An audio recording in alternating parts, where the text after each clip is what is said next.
안녕하세요. 직장인은 돈을 버자였던 코인 알려주는 남자입니다. 오늘은 여러분들하고 크립토 하락의 끝이 어디인지 이제 온체인 데이터와 자료를 통해서 한번 보는 시간을 가져보고요. 그 기간이나 이런 것들이 좀 신기해가지고 여러분들하고 이제 그 부분을 공유를 하고, 어제 파월 의장이 연설을 했잖아요. 그게 이제 전체적인 자산 시장에 미치는 영향에 대해서 한번 보도록 하겠습니다. 특히나 이제 부동산 쪽에 지금 좀 이슈가 있는 것 같아요. 그 부분들도 여러분들하고 함께 살펴보는 시간을 가져보도록 하겠습니다. 영상을 끝까지 보시면은 대충 이제 그 바닥이 어디쯤에 이제 만들어지겠다라는 걸 좀 보실 수 있으실 것 같아요. 일단 지금 어제 파월 의장이 연설을 했는데, 제가 이제 연설한 걸 요약하신 걸 이제 가지고 왔는데, 이거 제가 요약한 건 아니고요. 이제 자료를 좀 가지고 왔는데, 가장 중요한 거는 최근 나오는 물가 지표들이 금리 인상 가속화를 지지한다. 지금 뭐냐면은 7월 달도 CPI를 보고 소비자 물가 지수를 보고 금리 인상을 결정을 할 건데, 지금 75bp를 올렸잖아요. 0.75%를 올렸는데 아마 7월 달도 이 정도로 올릴 거다라고 지금 얘기하는 거예요. 그렇기 때문에 이런 부분들이 좀 중요한 부분이고요. 근데 지금 스탠스가 달라진 게, 75bp는 이제 당연하게 된 건데, 지금 파월이 얘기할 때 원래 100bp 인상에 대해서는 테이블에서 그러니까 논의 대상이 아니다라고 스탠스를 가졌었는데, 이번에 지금 파월이 100bp 인상에 대한 카드도 테이블에서 빼지 않을 것이다 라고 얘기했기 때문에, 그러니까 75bp 이상의 그런 올림도 있을 수 있다라고 언급한 게 좀 특징적인 부분입니다. 그 다음에 이제 중립금리가 2.5%라고 얘기를 해요. 2.5%면 아직 좀 멀었고, 그 다음에 중립금리가 2.5%인데 여기서 어떤 스탠스인지를 좀 봐야 되는데, 이제 보면은 중립금리 이상으로 올려야 한다라고 얘기를 했어요. 그리고 그 말은 그냥 2.5%보다 더 올릴 거다라고 얘기를 했고요. 지금 이제 보면은 중요한 게, 여기서 그런 얘기가 많잖아요. 금리 인상을 많이 하면은 매크로에서 이제 경기가 둔화가 될 텐데 그 부분 어떻게 할 거냐에 대한 이 답이 있는데, 이제 그 파월이 보기에는 경제 연착륙이 바람직한데, 이를 위해서 만약에 물가를 외면한다, 즉 이제 금리 인상을 하지 않으면 훨씬 더 큰 부작용이 나온다는 것은 역사적으로 증명이 돼 있다라고 얘기를 한 것처럼, 그러니까 그 물가 안정이 더 큰 우선자다 이렇게 얘기를 한 걸 볼 수 있죠. 그렇기 때문에 저희가 이제 바라봐야 되는 금리 인상적인 부분들은 실질적으로 앞으로도 올라갈 일이 더 많이 남았다, 이런 것들이 지금 저희가 볼 수 있는 부분인 것 같아요. 사실 금리 인상을 많이 하는 거는 지금 이제 자산시장에서 플레이어들이 아직 익숙한 모습이 아니기 때문에 어디로 갈지 잘 모르거든요. 이게 실제로 중립금리가 2.5%인데 이거 이상 되는 금리에서 플레이를 했던 사람들이 많이 없기 때문에, 사실은 이런 부분들 방향성이나 어떻게 될지에 대해서는 우리가 계속 이제 트래킹을 하면서 봐야 될 것 같아요. 그래서 인플레이션 부분에 대해서 지금 엄청나게 포커스를 두고 신경을 쓰고 있다 라는 걸 확인할 수 있습니다. 지금 이제 이슈가 되는 게 뭐냐면은, 여기서도 얘기했는데 지금 MBS 이제 모기지 채권인데 금리 상승으로 인해서 수요가 빠르게 둔화된다고 여기 써 있잖아요. 이게 무슨 말이냐면은, 그러니까 이제 저희 이자가 많이 올라가가지고 그 주택담보대출 이자가 많이 올라간 것처럼, 지금 미국도 MBS 금리 상승으로 해가지고 주택을 살 때 빌린 이자가 거의 2배로 올랐거든요. 그렇게 되면서 지금 이제 모기지 쪽이 좀 둔화가 됐어요. 성장률이 둔화가 되고 이제 이쪽이 이제 가라앉다 보니까 JP모건에서 이제 홈랜딩 모기지 부서죠. 이 부서에 1000명을 잘랐다고 해요. 제가 어제 영상에서 되게 의미 있는 걸 말씀을 드렸는데, 그러니까 어떤 말을 할지를 볼지 말고 그 주체가 어떤 행동을 하는지를 봐야 된다고 말씀을 드렸잖아요. 물론 이제 프레드가 한 말이긴 하지만, 근데 지금 이제 모기지 쪽에서 1000명을 잘랐다는 거는 이제 부동산 시장이 둔화가 된다, 이만큼의 사람이 필요 없어도 운영이 된다, 이런 말이거든요. 근데 이 부동산은 주식이나 채권 이런 것들과는 또 다르게 굉장히 많은 실물들과 연동이 되어 있기 때문에, 이게 이제 둔화가 된다라는 건 실질적으로 우리 이제 일반인들 혹은 실물에서 경기 둔화가 나타나고 있다는 걸 느낄 수 있는 지표들이거든요. 그렇기 때문에 이런 실물에서도 경기 둔화가 점점 이루어지고 있다, 부동산 쪽에 점점 리스크가 커지고 있다, 이런 것들을 여러분들이 아셔야 되고, 왜 알아야 되냐면 결국은 이 부동산 위기의 내러티브가 코인으로 넘어올 거기 때문이에요. 이런 매크로적인 부분들이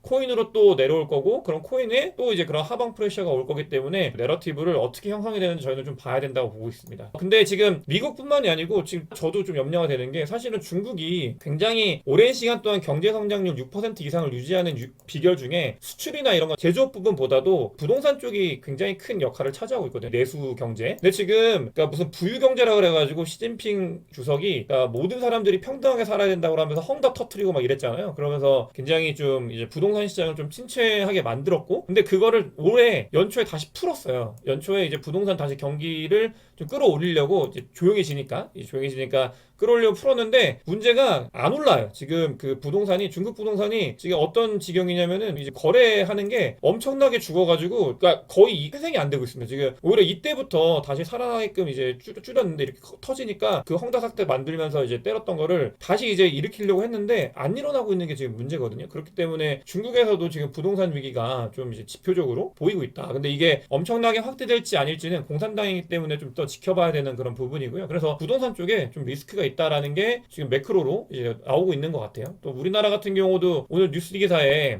PIR이라고 해서 이제 가구 소득 대비 주택 가격 비율인데 매수 지수였나 뭐 이런 건데 그러니까 1인 가구가 뭐 4인 가구면은 4인 가구 중에 500만 원을 벌면 1인이 125만 원을 버는 거잖아요. 125만 원을 벌었을 때 한 달에 이 주택을 구매했을 때 나가는 비용이 얼마인지를 계산을 해가지고 만약에 예를 들어서 125만 원이면 100%가 나간다 이렇게 보고 있는 거예요. 그래서 한국 같은 경우는 지금 이제 PIR 지수가 100인데 이 PIR 지수가 부동산 이게 위기냐 아니면 부동산이 아직 더 갈 일이 많냐 라는 거를 지표를 볼 때 그러니까 부동산 전문가분들이 많이 보시는 거거든요. 저도 이 지표를 좀 보고 있고 근데 한국은 17이에요. 아직 100이죠. 근데 이거 약간 지표가 왜곡되어 있는 게 서울은 지금 140, 150이래요. 서울 부동산은 140, 150인데 지방 부동산이 낮아가지고 지금 100 정도로 보여지는 거고요. 그렇기 때문에 이제 구매 지수인 거죠. 그게 이제 100 정도로 17이 정도다. 근데 이런 거 위기가 있다라고 하는데 뭐 뉴질랜드, 체코, 헝가리, 호주 이런 나라에 비해서는 우리가 아직도 압도적으로 굉장히 낮은 편이긴 한데 그러니까 어쨌든간 한국도 이 부동산 리스크에 노출이 있다. 가계대출의 대부분이 부동산 대출이기 때문에 뭐 그런 내러티브 많잖아요. 금리 인상 되면은 가계부채가 지금 거의 100%, 98% 이렇게 돼 있는데 이거의 대부분이 부동산 가계대출의 대부분이기 때문에 그러니까 금리가 올라가면 한국에 있는 가계들이 좀 위험하다. 그러면서 부동산이 위험하다. 이거 부동산 폭락에 대해서 얘기하시는 분들이 굉장히 많이 가지고 있는 내러티브인데 아무튼 그래가지고 이제 리스크가 좀 있다. 이런 것들을 좀 볼 수 있고요. 실제로 리스크가 없는 건 아니에요. 그런 것들이 리스크가 있는 좀 부분이 있기 때문에 하지만 저는 이제 부동산이나 이런 부분에 있어서는 뭐 코인도 아시잖아요. 제가 이제 롱 이런 것들을 좀 옹호하는 편이어가지고 조금 제 생각은 다르지만 어쨌든 지표가 이렇다라는 거를 볼 수 있습니다. 그러면은 이제 그렇게 매크로적인 부분이 리스크가 있다라는 걸 저희가 인지를 했는데 좀 더 구체적으로 어떤 그 코인에 관련돼서 리스크가 있는지를 좀 살펴보면은 지금 이제 1000개에서 10,000개 정도 들고 있던 그 비트코인 월렛에 있는 분들 그러니까 고래들이죠. 비트코인 고래들이 그러니까 비트파이넥스의 거래소에 굉장히 많이 입금을 했습니다. 데이터를 상에서 지금 볼 수 있는 건데 이게 지금 중요한 게 뭐냐면은 그러니까 비트코인을 한 지갑에 1000개에서 그 10,000개 정도 들고 있는 고래들이 그러니까 비트코인을 팔기 위해 사상 최대라고 해요. 많이 거래소로 옮겼다. 근데 지금 거래소에 있는 전체 비트코인 물량은 더 줄어들고 있는 거거든요. 하지만 이런 고래들의 물량이 들어오고 있다라는 게 좀 부정적인 부분이긴 해요. 이제 이런 분들이 팔기 위해서 들어오는 게 대부분일 거기 때문에 이런 그 자료가 좀 있고요. 그렇기 때문에 단기적으로 출렁일 수 있는 가능성이 있다라는 걸 저희는 좀 전제를 하고 이 크립토 트레이딩이나 아니면은 크립토에 임해야 된다. 이렇게 보고 있습니다. 다음으로 이제 아까 저희 제목이기도 했던 어디가 바닥이냐 이거에 대해서 이제 과거 반감기 데이터를 좀 가지고 왔는데 이거 보면은 지금 2017년도 18년도 반감기 가장 최근이죠. 최근 반감기 대비해서도 아직 멀었죠. 지금 올해 이번에 프레셔인데 지금 아직도 한 140일 정도 140일이면 석 달이죠.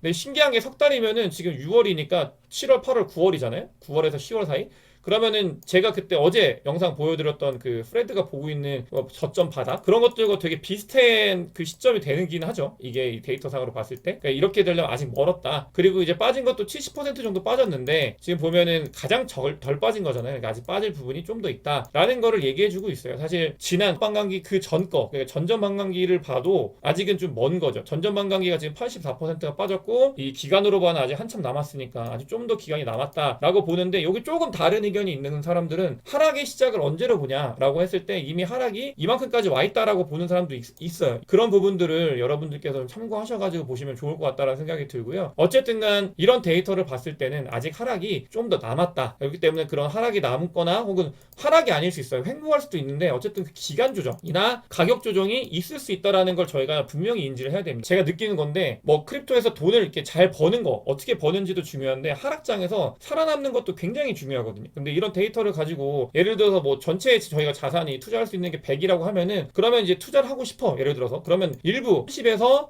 한 50 정도 혹은 10에서 20 정도 본인의 포트폴리오의 일부를 투입을 하는 거죠. 먼저. 왜냐면 이런 가능성이 있기 때문에 그 다음에 뭐 반 뒤로 이제 올라간다라고 하면은 그 뒤에 이제 조금씩 들어오면은 리스크를 해칭할 수 있기 때문에 이런 자료들을 저희가 좀 많이 봐야 되는 거라고 생각을 해요. 그래서 제가 이런 안 좋은 어떻게 보면 안 좋은 거잖아요. 가격이 더 하락할 수 있고 혹은 기간 조정이 올 수 있다라는 걸 여러분들한테 좀 자주 말씀을 드리고 하는 게 살아남아야 저희가 크립토 투자를 해가지고 그 뒤에 상승을 먹고 또 이제 인생을 바꾸고 그런 거 기회를 얻을 수 있기 때문에 살아남아야 하는 시점에서는 그런 뷰를 분명히 가지고 있어야 된다라는 거를 말씀드리고 싶어가지고 제가 좀 자주 말씀을 드리는 것 같아요. 이게 사실 루나 사태가 만든 그런 것 같아요. 루나 사태 이후로 굉장히 부정적이거나 반대 사이드에 있는 데이터들 이런 것들도 해석해야 되고 봐야 되고 거기에 리스크를 해칭해야 된다라는 걸 좀 많이 느껴가지고 더 많이 이제 보려고 노력을 하고 있습니다. 그다음에 또 다른 자료는 뭐냐면 2018년도에 며칠 사이에 지금 이제 알트 반등이 좀 있잖아요. 근데 이 반등이 가짜다라고 얘기하는 데이터거든요. 뭐냐면은 2018년도에도 하락이 왔어요. 하락이 오고 나서 계속 횡보할 때 이제 횡보 기간 조정이 끝났다.